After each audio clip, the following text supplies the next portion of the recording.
There is an island at the end of the world where the rules of civilization simply stopped applying. An island where men who had been sentenced to hang became kings, where the most wanted criminals on earth built towns, married into royal families, raised children, and died of old age in the tropical sun instead of at the end of a rope in London or Port Royal or Boston. An island that, for roughly 40 years, functioned as an independent nation governed by outlaws, sustained by plunder, and completely invisible to the European powers who spent fortunes trying to find it. That island was Madagascar, and the story of what happened there between roughly 1690 and 1730 is one of the most extraordinary and least told chapters in the history of the Atlantic world. Most people know the pirate era in broad strokes: Blackbeard, Calico Jack, Ma'an Bonny, the Caribbean. The golden age of piracy is fixed in the popular imagination as a Caribbean story, a story of rum and tropical heat and the Spanish Main, of fast ships running down galleons laden with New World silver. And that story is real, but it is only half the story. The other half happened 8,000 miles away, in the Indian Ocean, off the coast of one of the most isolated and ecologically distinct landmasses on Earth. And the pirates who went there were not running from civilization. They were building an alternative to it. Understanding why Madagascar became the center of gravity for the most ambitious pirate operation in history requires understanding the economics of the Indian Ocean trade in the late 17th century. By 1690, the East India trade was the most lucrative commercial operation in the world. The great trading companies, the English East India Company, the Dutch VOC, the French Compagnie des Indes, were moving silk, spice, cotton, opium, and finished goods between Asia, Europe, and the emerging Atlantic colonies at volumes and profit margins that made the New World trade look modest. The ships that carried this commerce were enormous by the standards of the day, heavily laden and sailing predictable routes through the Indian Ocean, the Red Sea, and the Persian Gulf. They were, from a pirate's perspective, the most valuable targets on Earth. The problem was geography. To reach the Indian Ocean from the Atlantic, a ship had to round the Cape of Good Hope at the southern tip of Africa, a passage that put it thousands of miles from any European naval presence and into waters that the trading companies had never properly fortified. The pirates who figured this out in the 1680s and 1690s realized something that the trading companies had not yet fully grasped. The Indian Ocean was not protected. It was not patrolled. It was, for practical purposes, open water where the rules that applied in the Caribbean, where English and French naval frigates made piracy increasingly dangerous by the 1680s, simply did not exist. They needed a base, a place to repair ships, resupply provisions, sell plunder, and recruit new crew. A place close enough to the major shipping lanes to allow for efficient operations, but far enough from any European colonial settlement to make suppression impractical. They found it on the northeastern coast of Madagascar, at a sheltered bay the pirates called St. Mary's Island, and which the Malagasy had called Nosy Boraha since time before memory. The first pirates arrived at St. Mary's in the late 1680s. The island sat about 10 miles off the coast of Madagascar proper, accessible from the Indian Ocean shipping lanes, sheltered from the worst weather by the main island, and completely without any European presence of any kind. The Malagasy people who lived on and near the island had no particular reason to welcome strangers, but they had even less reason to resist men who arrived with trade goods, weapons, and the demonstrated willingness to use both. The earliest pirates established trading relationships with local chiefs, exchanging goods for food, water, and cooperation. Those trading relationships over the following decades deepened into something considerably more complicated. The man whose name is most inseparably linked to Madagascar piracy is Adam Baldridge, an English pirate who arrived at St. Mary's around 1690 and stayed for nearly a decade. Baldridge was not primarily a sea captain. He was an entrepreneur. He saw immediately that the real money was not in going to sea, but in providing services to those who did. He built a fortified trading post on St. Mary's that became, within a few years, the central logistics hub for piracy in the entire Indian Ocean region. Ships coming off successful raids in the Red Sea or the Persian Gulf would put in at Baldridge's operation to sell plunder, resupply provisions, recruit crew, and refit their vessels. Baldridge paid low prices for stolen goods and sold them at high margins to merchants who arrived from New York, Rhode Island, and other Atlantic colonies with manufactured goods, food, and supplies. The colonial connection is one of the most revealing and least examined aspects of the Madagascar pirate story. The pirates who operated out of St. Mary's were not operating in isolation from the legitimate economy. They were deeply embedded in it. Merchants in New York and Rhode Island, including men whose names appear in the civic histories of those cities as respectable founders and pillars of the community, made substantial fortunes supplying the Madagascar pirates and reselling their plunder. The trade was so significant that contemporary observers referred to it as the Red Sea trade, and it enriched colonial merchants at the same time that it was destabilizing the East India Company's commerce to a degree that eventually forced a political response in London. The man who made the system work at its peak was Thomas Tew, a Rhode Island privateer who made 2 voyages to the Indian Ocean in 1692 and 1694 and returned with profits so extraordinary that they transformed the economics of piracy overnight. Tew's first voyage is one of the most remarkable financial events of the 17th century. He left Bermuda with a privateering commission against a French trading post in West Africa, abandoned it somewhere in the Atlantic after reportedly putting the question of what they should do to his crew and receiving the answer he was looking for, rounded the Cape of Good Hope and attacked a Mughal convoy in the Red Sea.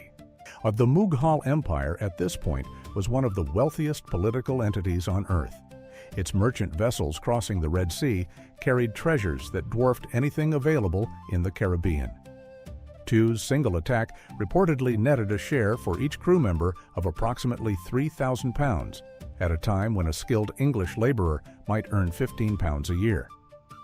He returned to Newport, Rhode Island, a celebrated hero, welcomed by the governor, toasted by the merchants who had financed his voyage at a spectacular return, and immediately planning a second expedition. What Tew represented was the proof of concept that the Indian Ocean trade required. Before him, pirates operating in the Caribbean and the Atlantic could make a reasonable living raiding merchant shipping. But the Caribbean was increasingly dangerous by the 1690s, with English and French naval frigates making the odds progressively worse for those who worked the traditional routes. The Indian Ocean offered something the Caribbean could no longer provide: rich targets in unprotected waters. After Tew's return, that information spread through every tavern and counting house in the Atlantic ports that had any connection to the maritime trade. Men who might have hesitated before the Cape voyage suddenly found the mathematics entirely compelling. Tew died on his second voyage, killed in another Red Sea attack in 1695.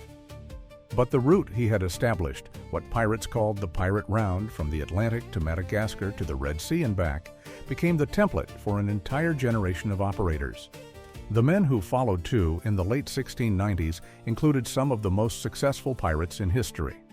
Henry Avery, also known as Long Ben, pulled off what was probably the single most profitable pirate attack ever recorded when he took the Ganges Sawai, a Mughal emperor's own ship, in 1695. The plunder was estimated at between 300,000 and 600,000 pounds sterling, an almost incomprehensible sum. Every escape to Madagascar distributed the plunder and disappeared from the historical record entirely. Despite the largest manhunt the English government had yet mounted against a private individual, he was never found. Avery's attack had consequences that reverberated far beyond the Indian Ocean. The Mughal Emperor Aurangzeb was furious. He held the English East India Company responsible for the attack, since Avery had begun his career on a legitimate English vessel. Aurangzeb imprisoned East India Company factors at Surat, threatened to expel the English from India entirely, and demanded compensation. The company paid. And then the company lobbied the English government to do something about the Madagascar problem. The political response to Madagascar piracy is itself a story about the relationship between commerce, empire, and the limits of state power. The English government's first attempt to address the problem was spectacularly counterproductive. In 1695, the governor of New York, Benjamin Fletcher, was receiving direct payments from pirate merchants and providing protections and commissions to pirate vessels. His replacement, Richard Coote, the Earl of Bellamont, arrived in 1698 with instructions to suppress piracy and a scheme that he believed would accomplish this at no cost to the Crown. He would commission a private vessel, crewed by experienced men, to hunt down the Madagascar pirates. The captain he chose was William Kidd, a Scottish sea captain with a legitimate reputation and connections to the merchant community on both sides of the Atlantic. What happened to Captain Kidd is one of the defining stories of the pirate era, and it is primarily a story about politics and betrayal rather than piracy. Kidd set out in 1696 with a privateering commission and a ship called the Adventure Galley, a vessel of 280 tons carrying 34 guns, specially designed for the combination of speed and firepower that pirate hunting was supposed to require. He struggled to find legitimate targets in the Indian Ocean, faced a near-mutinous crew who expected the profits that the Madagascar trade had made every sailor dream of, and eventually crossed the line that his commission was supposed to prevent him from crossing. He took a Moorish vessel sailing under a French pass, argued that this made it a legitimate prize under his commission, and then took a larger Armenian vessel called the Quetta Merchant in late 1697 in circumstances that were legally ambiguous at best. The Quedagh Merchant was carrying substantial cargo and sailing under a French pass, which Kidd again argued made it a legitimate prize. It was the largest and most valuable thing he had taken, and it was also, as it turned out, the rope that would hang him. The trouble was not simply what Kidd had done. It was who owned the cargo on the Quetta Merchant. The ship was carrying goods belonging to Armenian merchants who had connections to the East India Company, and the company's investors in London had already decided that Kidd was more useful to them as a sacrificial offering to Mughal diplomatic pressure than as a privateer whose legal technicalities they were willing to defend. When Kidd returned to the Caribbean in 1699, intending to negotiate a settlement with Bellamont, he found that the political winds had shifted completely. His backers in London, men who had been prominent and enthusiastic investors in his commission, had abandoned him entirely and were in the process of using his case in Parliament to demonstrate their own commitment to suppressing piracy.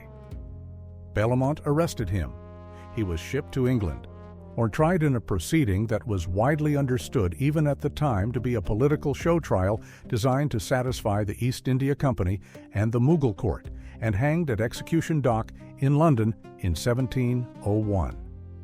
His body was displayed in an iron cage over the Thames as a warning. The warning worked only partially. The pirates who remained at Madagascar, and there were many of them by 1700, had no particular reason to return to England and face Kidd's fate. They had something else to do. They were becoming settlers. The transformation of Madagascar pirates from seagoing criminals to landed colonial figures is perhaps the strangest and most fascinating part of this story. The men who settled on Madagascar and the surrounding islands in the 1690s and 1700s did not simply hide from justice in jungle camps. They integrated into Malagasy society at the highest levels. They married the daughters of chiefs.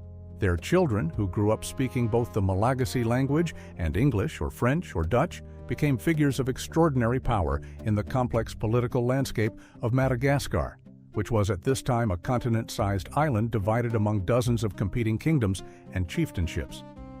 The most documented of these pirate dynasties was founded by a man named Abraham Samuel, a mixed-race pirate who arrived on Madagascar around 1696 and, through a combination of trade goods, weapons, personal authority, and what his contemporaries described as remarkable political skill, became ruler of a significant territory in the southeastern part of the island. Samuel held court in the manner of a Malagasy king. He enforced his authority through a combination of European firearms and local political alliance, and received passing ships as a sovereign receiving foreign visitors. He died in his territory as a king sometime around 1705. Even more remarkable was the career of James Plantain, who arrived on Madagascar in the early 1700s and established himself as King of Ranter Bay on the northeastern coast. Plantain's court was, by the accounts of those who visited it, a genuinely hybrid cultural creation, part European trading settlement, part Malagasy royal compound, governed by a man who dressed in European finery, maintained a large household of wives in the Malagasy tradition, kept a court that included both European pirates and local warriors, and enforced his rule over a substantial territory through force, diplomacy, and the judicious distribution of trade goods and firearms. The political entity that emerged from the pirate settlement of Madagascar was real enough that contemporaries gave it a name: Libertalia. The word appears in the most controversial document in the history of piracy, a book published in 1724 by Captain Charles Johnson, whose real identity has been debated by historians ever since, almost certainly Daniel Defoe. Johnson described Libertalia as a utopian pirate republic established on Madagascar by a French pirate named Captain Misson and his philosophical advisor, a renegade Italian priest named Caraccioli. In Libertalia, Johnson wrote, "The pirates abolished slavery, abolished rank, held property in common, and established a government based on consent and equality." It was, in Johnson's telling, not just a pirate base, but a genuine alternative political philosophy enacted in practice. Most historians today believe that Libertalia, as described by Johnson, was either entirely fictional or a heavily romanticized composite of real pirate settlements. The specific details Johnson provided, the names, the dates, the constitutional arrangements, do not match any verified historical record, and some historians have suggested that Johnson invented the whole thing as a vehicle for political satire, using the pirate utopia as a way to critique the slave trade and the hierarchies of English society in a form that was commercially publishable without being directly seditious. Whether that reading is correct or not, what is certain is that the Libertalia legend did not emerge from nothing. It emerged from the reality of Madagascar, from the genuine existence of pirate settlements that operated outside European law, and that, in some documented cases, included men of multiple racial backgrounds living together in ways that European society did not permit, and that the Caribbean sugar economy, with its absolute dependence on enslaved labor, could not have tolerated. The real Madagascar settlements were not utopias. They were violent, hierarchical in their own ways, deeply exploitative in their relationships with local Malagasy communities, and frequently the site of internal conflicts that ended badly for someone. But they were different from European society in ways that contemporaries noticed and that the Libertalia legend captured, however imperfectly. Men who arrived on Madagascar as escaped indentured servants, as convicted criminals, as deserters from naval service, as the lowest class of maritime labor, could become something else entirely. The island offered a kind of social alchemy that was unavailable anywhere within the reach of European institutions. But the legend of Libertalia tells us something true, even if the specific details are invented. It tells us that contemporaries perceived the Madagascar pirates as doing something more than simply stealing. They were, in the perception of at least some observers, constructing an alternative to the hierarchical, commercially exploitative, violence-backed social order of European empire. Whether or not any of them thought of it in those terms, the practical reality of what they built, communities outside European law, outside European class hierarchy, in many cases outside European racial categories, gave the legend something real to attach to. The end of the Madagascar pirate era came gradually through a combination of factors that were economic and political rather than primarily military. By 1710, the East India Company had successfully lobbied for changes in English law that made trading with pirates a capital offense and extended the jurisdiction of English admiralty courts to cover piracy committed anywhere in the world. These legal changes closed off the colonial merchant networks that had sustained the Red Sea trade. Without buyers for their plunder and suppliers for their provisions, the Madagascar pirates faced an increasingly difficult economic environment. Ships became harder to crew because men who knew about Kidd's fate were less willing to take the risk. The Mughal Empire's pressure on the East India Company had also tightened security on the Red Sea routes that had been so profitable in the 1690s. The final blow was delivered not by the English Navy, but by a Malagasy king. In the 1720s, a ruler named Ratsimilaho, the son of a pirate called Tom Collins and a Malagasy princess, unified much of the northeastern coast of Madagascar under his authority and established the Betsimisaraka Confederation, one of the most powerful Malagasy kingdoms of the 18th century. Ratsimilaho, who had been educated in part by his father's pirate associates, used his mixed heritage strategically. He was neither fully a European outsider nor simply a local chief. He was something new, a ruler whose authority derived from both worlds and who used that dual legitimacy to consolidate power in a way that neither pure pirates nor pure Malagasy kings could have achieved. Under his rule, the independent pirate settlements gradually became either incorporated into his kingdom, abandoned, or transformed into legitimate trading posts. By 1730, the golden age of Madagascar piracy was over. The men who remained were old. Some had gone legitimate, accepting pardons and settling into quiet obscurity. Some had simply died of disease, violence, or age. The infrastructure of Baldridge's trading post and the dozens of similar operations that had flourished around it was decayed or gone. St. Mary's Island, which had for 4 decades been one of the busiest and most dangerous places on the Indian Ocean, returned to the quiet it had known before the pirates arrived. But the legacy did not disappear. The Betsimisaraka Confederation, which Ratsimilaho built in part on the foundation of his father's pirate connections, remained a major political force on Madagascar for more than a century. The descendants of European pirates and Malagasy women formed a distinct social class whose presence in Malagasy society was still visible to 19th century European visitors. The trade routes that the pirates had disrupted and then exploited were eventually secured by expanded East India Company naval patrols. But the lesson of their vulnerability had permanently changed how the company thought about the defense of its commerce and the legal and political responses that Madagascar piracy provoked. The Admiralty law reforms, the Piracy Acts, and the expansion of naval jurisdiction over the entire globe laid the groundwork for the international maritime law framework that still governs the seas today. Imagine standing on the beach at St. Mary's Island in 1700.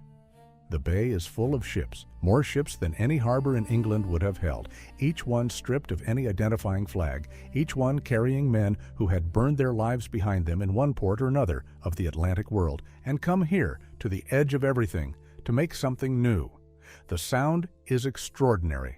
English, French, Dutch, Portuguese, the languages of West Africa, the Malagasy tongue, music, argument, the smell of wood smoke and salt, and the rot of tropical vegetation. On the hill above the beach, Baldridge's fort looks down over the anchorage.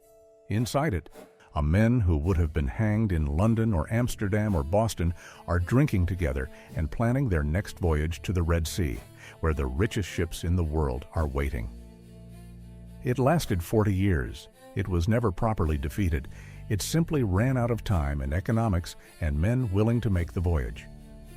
But for those 40 years, at the edge of the known world, a group of outcasts built something that no empire had built and no philosopher had designed. A place where the rules were different, where what you had done before you arrived mattered less than what you could do now that you were here. Madagascar remembers them. The bones of their descendants are in the soil. Their blood runs in the families of kings.